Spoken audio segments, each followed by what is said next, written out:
आपण एकदम छोटा चमचा एक तेल टाकले, त्यामध्ये उडदाची डाळ आपल्याला छान गुलाबी कलर येईपर्यंत परतून घ्यायची आहे. डाळ परतली आहे, आपण काढून घेऊया. त्याच फ्राय पॅन मध्ये थोडेसे शेंगदाणे भाजून घेऊया. ते शेंगदाणे भाजून झालेत, आपण काढून घेऊया. इथं मी सुक्क खोबरं घेतले किसून, ते पण छान लाल होईपर्यंत भाजून घेऊ. आणि हे सगळं मी बारीक गॅसवर भाजते. आपलं खोबरं छान भाजून झाले, ते आपण काढून घेऊया. त्यामुळे भाजकी डाळ टाकूया.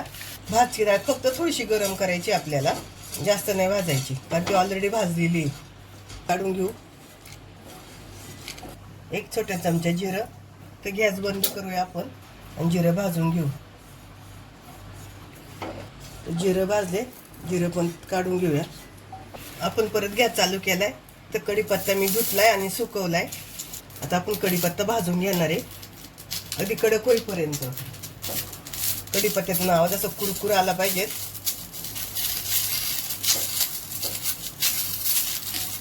इथं आपला कढीपत्ता भाजून झालाय, आवाज बघा किती छान कुरकुरीत येतोय.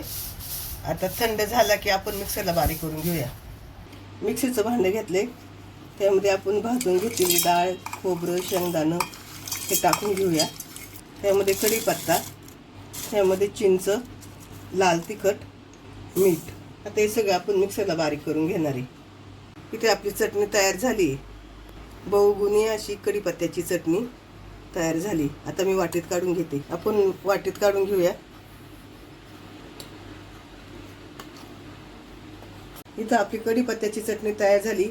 ही चटणी तुम्ही थोडंसं तेल टाकून चपातीवर खा, नाहीतर मग दह्यामध्ये टाकून खाली तरी छान लागते, किंवा अशी तोंडी लावायला घेतली तरी चालेल.